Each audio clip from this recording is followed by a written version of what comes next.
Good afternoon class. कल हमने limit cycle के बारे में पढ़ा था, तो हम लिमिट साइकिल से रिलेटेड हमने एक रिजल्ट किया था, how will you get the limit cycle. तो उसके लिए हमने क्या कंसीडर किया था, सबसे पहले non linear autonomous system consider किया था, और फिर हमने उसके उनको कोऑर्डिनेट्स को किसके फॉर्म में लिया था, हमने पोलर कोऑर्डिनेट्स के फॉर्म में लिया था, आर और थीटा के फॉर्म में। X is equal to R cos theta and Y is equal to R sine theta. और फिर हमने इसको फाइंड आउट किया था to find the value of R and theta. और कल हमारा यहाँ तक हो गया था, और मैंने आपको ये होमवर्क दिया था कि आपको ये बताना है, इस तरीके से आपने यहाँ से जैसे सॉल्व किया ये वाला स्टेप करके, कि how will you get R and theta, आपको ये बताना है। तो हमने यहाँ पर क्या बताया था कि टी नोट को हमने एज्यूम कर लिया था 0।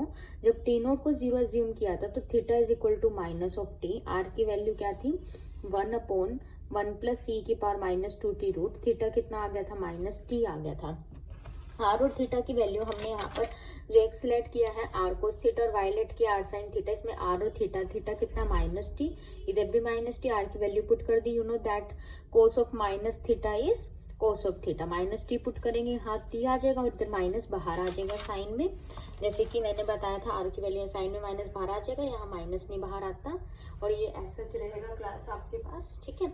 और फिर हम देखो क्या कहते हैं कि यहाँ पर c है, जब c को 0 ले लेंगे पूरा 0, 1 + 0 इज 1, 1 का रूट 1 हो गया, तो cos t आ जाएगा, x cos t के इक्वल आ जाएगा। y आपके पास ऐसे ही यहाँ पर जब c 0 होगा पूरा 0, y आपके पास माइनस साइन t के बराबर आ जाएगा।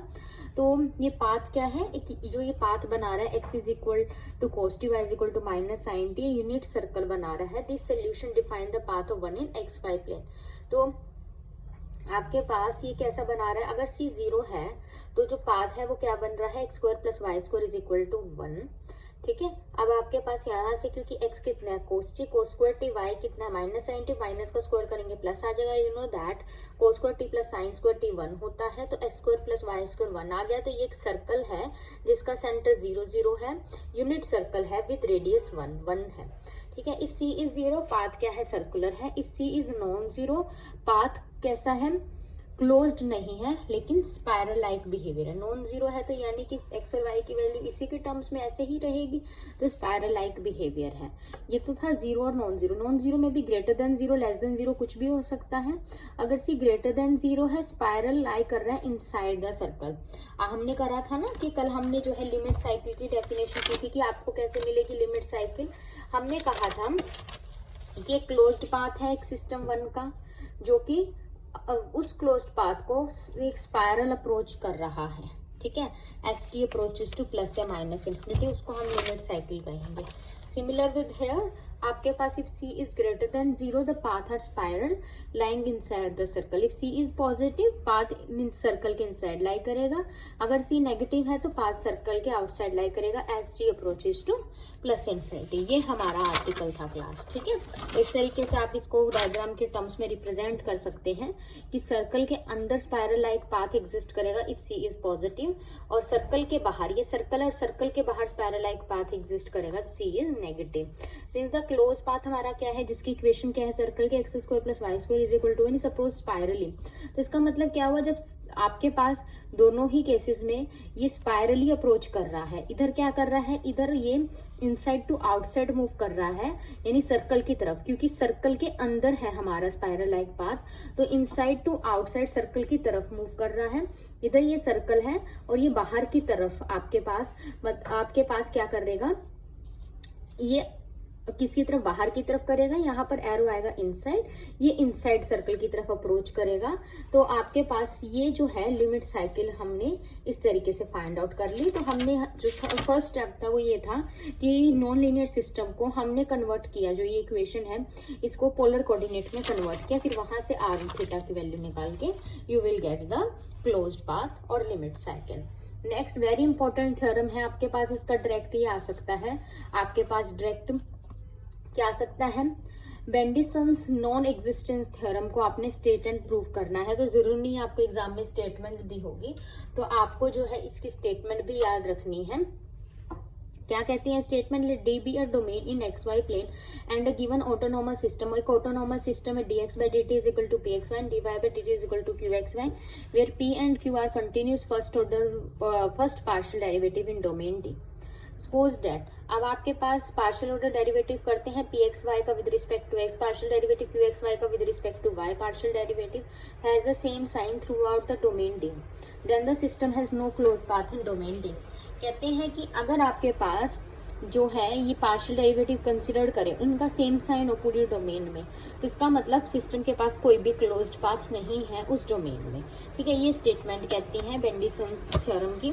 और इसमें जो रिजल्ट यूज होगा वो क्या क्या यूज होगा कि double integration over the domain D of the function F की ये कितनी आती है, 0 के इक्वल आती है if F changes sign in D. ठीक है, और ग्रीन्स थ्योरम क्या कहती है, P of D Y minus Q of D X की इंटीग्रेशन किसके इक्वल होती है, डबल इंटीग्रल ऑफ पी की partial derivative with respect to X, Q का partial derivative with respect to Y, D S whole integral with respect to D S. ठीक है, तो इसका प्रूफ शुरू करते हैं। Let the system has a closed path C in domain D. एक system है हमारे पास, ठीक है, एक एक्स वाई प्लेन ले लिया हमने, ये वाई एक्सिस है, ये एक्स एक्सिस है, एक्स वाई प्लेन ले लिया, डी हमारी डोमेन है, इस डोमेन में हमने क्या ले लिया, एक क्लोज्ड पाथ ले लिया, क्लोज्ड पाथ ले लिया डोमेन डी में। C be a closed curve in domain D, कोई भी क्लोज्ड कर्व है डोमेन डी में। R be the region bounded by C, R region है जो कि सी से बाउंड है। देखिए ये आर है आपके पास, ठीक है, ये जो है हमने एक क्लोज्ड कर्व ले ली जो आर जो है सी से बाउंड है, ये सी है ये आर है, और हमने ये डी डोमेन में एक्स वाई प्लेन में लिया है। ये रेक्टेंगल जो हमने टाइप बनाया डोमेन डी है। Now applying Green's theorem, Green's theorem को हम अप्लाई करेंगे तो आपके पास क्या आता है, क्या देखो, इंटीग्रल ओवर द क्लोज्ड आपके पास पाथ है, ठीक है, closed curve in domain D, P X Y D Y minus Q X Y D X, यही कहता है ना ग्रीन्स थ्योरम। ये किसके इक्वल होता है, डबल इंटीग्रल पी का partial derivative with respect to X, Q का with respect to Y D S. ठीक है, तो यहाँ से यही आया डबल इंटीग्रल ओवर दी, हमने क्या लिया, आर रीजन लिया है, पी का partial derivative with respect to X, Q का partial derivative with respect to Y, D X D Y. अब सी क्या क्लोज्ड पाथ है सिस्टम वन का, therefore it will be the solution of system one. हमने ये पढ़ लिया है कि अभी यहाँ से पढ़ा, जो क्लोज्ड पाथ होता है वही सिस्टम वन का सोल्यूशन होता है। ठीक है, तो सी क्लोज्ड पाथ है तो सोल्यूशन है। और हमने अभी इससे पहले जो रिजल्ट किया था एग्जाम्पल में, हमने उसको क्या लिया था, पोलर कोऑर्डिनेट की टर्म्स में। और यहाँ पर स्टार्टिंग में हम कहते हैं कि लेट, हमने पैरामीट्रिकली इसको डिफाइंड किया है कि x is equal to F of T, Y is equal to G of T. ये सोल्यूशन है वन के, जो हमारा गिवन सिस्टम है उसके सोल्यूशन है, जिसमें हमने सी को पैरामीट्रिकली ले लिया है, डिफाइंड कर दिया। लेट टी जो है हमारा पीरियड है इस सोल्यूशन का, टी पीरियड है क्लास आपके पास। Then D X by D T, X क्या है हमारे पास F of T, value put कर दो, वाई क्या है G of T, value put कर दो। ये किसके इक्वल है, D X by D T, P of हमारे पास किसके इक्वल है, P of X Y, X कितना है एफ ऑफ टी, वाई कितना है G of T, value put कर दी। नाउ आपने ये कंसिडर्ड इंटीग्रल ये चल रहा है। अब आपके पास राइट हैंड साइड में चल रहा है डबल इंटीग्रेशन, ये पी का partial derivative with respect to X, Q का विद रिस्पेक्ट टू वाई। तो यहाँ से क्लास देखिए, जो आपका पी है यहाँ से ये क्या है कि इधर, ठीक है, इज इक्वल टू आपके पास पीरियड हमने कह दिया 0 to t चल रहा है। फिर p एक्स वाई की जगह कहाँ क्या आ जाएगा, एक्स वाई की जगह F of T G T, ठीक है, डी ऑफ वाई, ये था ना वाई की जगह जी टी, ऐसे ही यहाँ पर चेंज हो जाएगा। ठीक है, अब इसकी जो है हम इंटीग्रेशन करेंगे। अब आपको पता ही है कि आपके पास यहाँ से क्या कॉमन आ गया, कैसे किया, सो क्लास फिर हमने क्या किया, यहाँ से हमें पता है D by D T G of T किसके इक्वल होता है, Q F T comma G T, ये वैल्यू यहाँ पुट कर दी। D by D T F of T किसके इक्वल होता है, P F T comma G T, value put कर दी। फिर हमें पता है ये पूरा प्लस का ये माइनस का कैंसिल कर दिया, यू विल गेट 0 है, तो इंटीग्रल आ गया 0। ठीक है, देयरफॉर बाय 2। अब आपके पास जब ये इंटीग्रल 0 आ गया और ये इक्वल है, तो यानी कि ये डबल इंटीग्रेशन बाय 2, ये भी 0, तो यहाँ से ये भी 0 हो गया। तो दैट मीन्स आपके पास क्या कहते हैं, यहाँ से ये रिजल्ट कहता है कि double integration over the domain D F अगर 0 कब आएगा, अगर ऐसे आ गया, हमारा आ गया ना double integral 0 over the function F, इसका मतलब एफ जो है हमारा साइन चेंज कर रहा है डी में। तो इसका मतलब यही हुआ कि डबल इंटीग्रल 0 कब होगा, ओनली इफ द इंटीग्रल, जो इंटीग्रल क्या है हमारा पूरा, ये कर ली पी बाय कर ली एक्स, कर ली क्यू बाय कर ली वाई, ये साइन चेंज करेगा। लेकिन ये कॉन्ट्रडिक्शन है गिवन के, क्योंकि आपके पास ये क्या कहते हैं कि इनके सेम साइन रहेगा। जो सिस्टम है पी का derivative partial with respect to X, Q का विद रिस्पेक्ट टू वाई, इसका सेम साइन रहेगा। हम ये कह रहे हैं साइन चेंज करेगा, ये प्रूव करते हैं क्योंकि डबल इंटीग्रेशन जीरो अगर है तो इसका मतलब साइन चेंज करेगा, गिवन है कि सेम साइन रहेगा, which is contradiction to the given.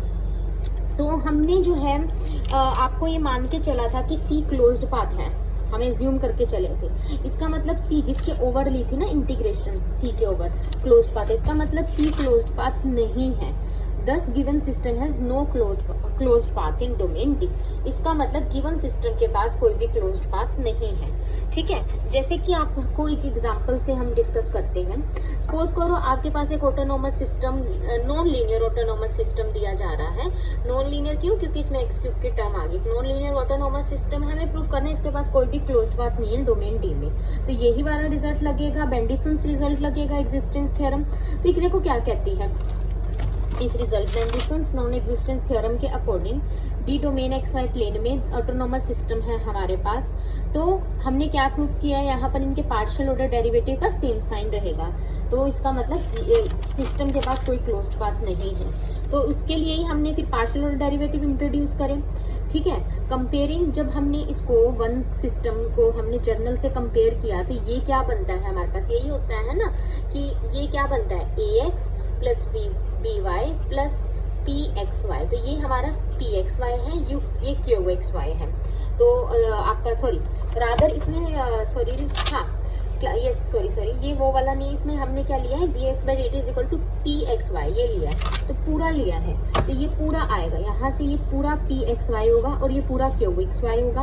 P का पार्शियल और derivative with respect to X, partial derivative का मतलब ये है कि हमने एक्स को एज अ वेरिएबल रखना है, treating Y as a constant. तो 2x का derivative with respect to X 2, X cube का with respect to X 3x square, Y का 0 क्योंकि वाई कॉन्स्टेंट है। पार्शियल में यही करते हैं कि जिसके विद रिस्पेक्ट में कर रहे हैं वो कॉन्स्टेंट, अदर आपके पास जो होता है ट्रीट हो जाता है 0। Q of X Y 3x minus Y plus Y cube. ठीक है, क्यू का पार्शियल ऑर्डर डेरिवेटिव करना है विद रिस्पेक्ट टू वाई, तो ये 0 हो गया, माइनस वाई का माइनस के 1 प्लस वाई क्यूब, तो ये आ जाएगा 3y स्क्वायर आ जाएगा। सो बाय बेंडिसन्स नॉन एग्जिस्टेंस थ्योरम क्या कहते हैं, ये आपको पता ही है कि curly P by curly X plus curly Q by curly Y, इन दोनों को प्लस करो और ये इक्वल टू 0 नहीं आने चाहिए।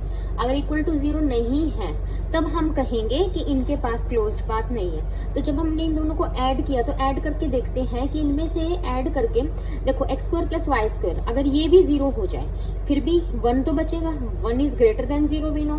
सो डी एक डोमेन, हमें ऐसी जो डी डोमेन पे हम जिसपे काम कर रहे हैं उसमें हमारे पास क्योंकि नॉट इक्वल टू 0 आया, greater not equal to 0 that means greater than 0 है, इसका मतलब सिस्टम के पास क्लोज्ड पाथ नहीं। इक्वल टू 0 आता है इसका मतलब सिस्टम के पास क्लोज्ड पाथ है।